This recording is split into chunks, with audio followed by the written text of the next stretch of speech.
Hivi ndivyo goli la kwanza kwa wekundu wa Msimbazi lilivyoweza kupatikana. Kazi nzuri ya Clatous Chama ambaye alianzisha shambulizi na zikaenda gonga za hapa na pale, lakini ukaja kumrudia tena Clatous Chama na akaenda kuupeleka kwake Suleiman Mwalimu ambaye akafanya kile maliziaji anachotakiwa kufanya. Hapa Kachero, nabii nikuulize swali tu. Ni kweli Chama mzee?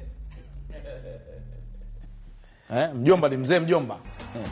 Chama ni mzee, ila kuna vitu anaweza kufanya hata akiwa mzee.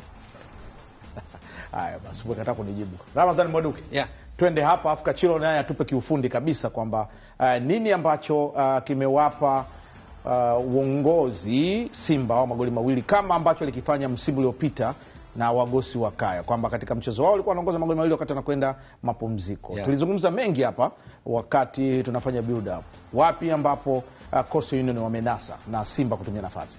Mambo yote mawili makubwa katika mchezo, Simba walikuwa juu zaidi. Na maanisha ili timu ifanye vizuri, kwanza kuna teamwork, halafu kuna individual brilliance. Sasa kwa mfano tazama ile bao. Hapa ndo lile swali lako. Hivi Chama mzee? Kwa sababu hiki anachokifanya hapa kwenye mpira wa miguu, kishafika miaka 30 unaitwa mzee. Kwa mtazamaji wako mwingine asishangae. Chama kumbukumbu zangu zinaniambia kila tarehe 18 mwezi wa 6 huwa ana birthday. Sasa hivi ana miaka 34 rasmi. Kwa hiyo mwezi wa 6 tarehe 18 atatimiza 35. Unaweza kujua amebakiza miezi mingapi kutimiza hiyo 35. Lakini tazama, kutoka kwenye nusu yao anaupora mpira ambao ni Coastal wenyewe wameupoteza katika matukio machache kwenye nusu ya pili ya uwanja.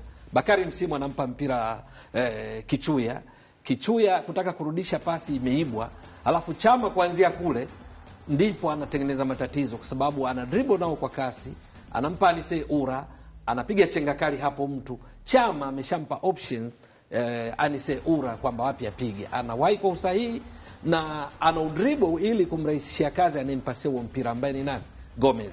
Selemani Mwalimu ambaye naye nini anafanya? Anaupokea, na ndicho anachokisema mshambuliaji mwenye skills, mwenye maarifa ya kufunga ajipigii tu, kwa sababu pale angeupiga Chuma alienda vizuri ungeweza kublock, asingefunga pengine nasibu ya kufunga ingepungua, lakini anampiga chenga, anafunga katika lango lilo tupu. Ni bao zuri litokanalo na shambulizi la kujibu, kwa sababu mpira ambao ulianzia wakati Coastal Union wanakwenda kushambulia katika matukio machache kwenda dakika 45. Okay.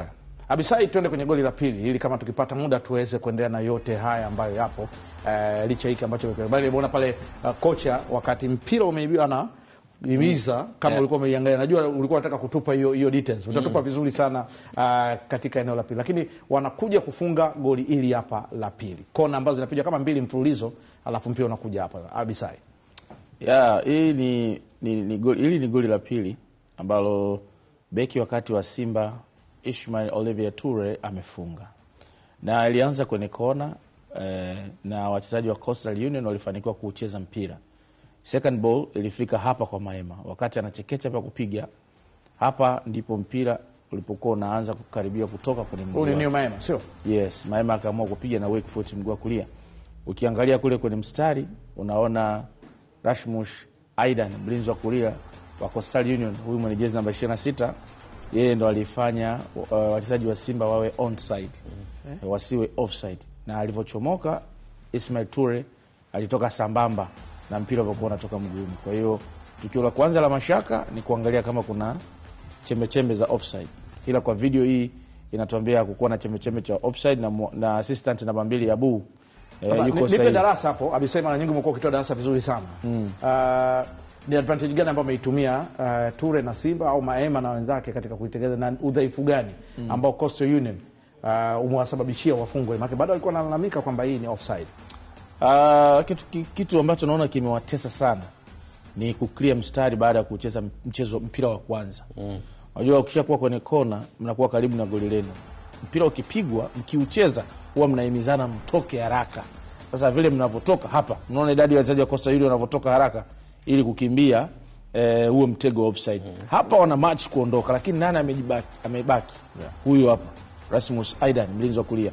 Anamfanya Anise Ura, anamfanya Selemani Mwalimu awe onside, lakini anayekuja kuchomoka ni mwingine kabisa, Ismail Olivier Toure. Na wachezaji wa Simba kwa sababu mpira bado wanaumiliki, kwa hiyo ni bado wapo kwenye shambulizi, kwa hiyo hawezi kuondoka wale. Wanasubiri hiyo cross ije. Ndio maana umeona wao wamebaki. Sasa Coastal wanaondoka kuclear mstari ili atakayebaki mchezaji wa Simba yote awe offside. Wachezaji wa Simba wanaona mpira kaupata Maema na anatuangalia sisi, huenda atatupigia cross.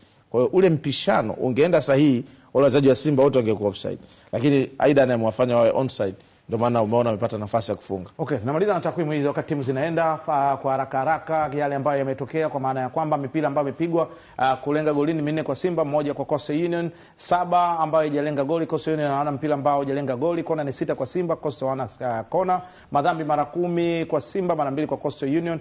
Offside ni 2 kwa kila timu, hakuna kadi ya njano, hakuna kadi nyekundu. Miliki ni 61 kwa 39. Wakati tunakwenda Mbaduke, uwiano wa haya ambao tunayaona unaendana na kile ambacho kipo. Ni kweli unaendana kwa kile tulichokishuhudia dakika 45 za kwanza, na wana kazi ya kufanya Coastal Union kubadili upepo, kwa sababu hata ile shuti moja la onside tunaliona la on target ni dakika 11. Kichuya kahamisha mpira kutoka kwenye mguu wake mara zaidi wa kushoto kaweka wa kulia, halafu alichopiga ilikuwa ni kama back pass kwa goalkeeper, akawa ameuokota. Sasa lazima wabadilike na wasome Simba, kwa sababu ili bao limetoka kujadili na Bisai linafanana na goli la 3 dhidi ya TRA alifunga Kagoma. Alipopiga pale Maema ndipo alipopiga Mpanzo. Kwa hiyo Simba hii wanatumia sana. Sasa kama wamekuwa wameisoma vizuri kwenye benchi la ufundi, ilipaswa tukio kama hili wawe makini zaidi, kwa sababu vinginevyo Simba njia mojawapo ya kufunga huwa ni matukio ya namna hii.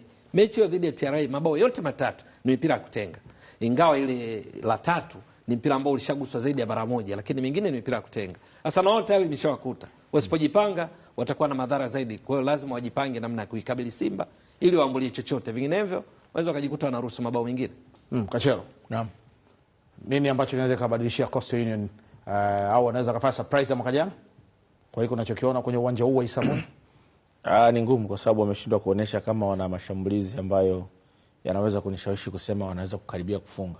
Labda iwe surprise kwamba wafunge tu from nowhere au wanufaike kwa makosa binafsi ya mabeki wa Simba, lakini kwa takwimu ambazo nimeziona, on target 1, hata off target hawana, jaribio 1, ni ngumu sana kusema unaona wanakaribia kufunga. Labda itokee kwenye set play wameenda kupiga kona au beki wa Simba afanye uzembe binafsi wanufaike, lakini wanajaribu kutoka, wanakuja katikati, mpira inaishia hapo.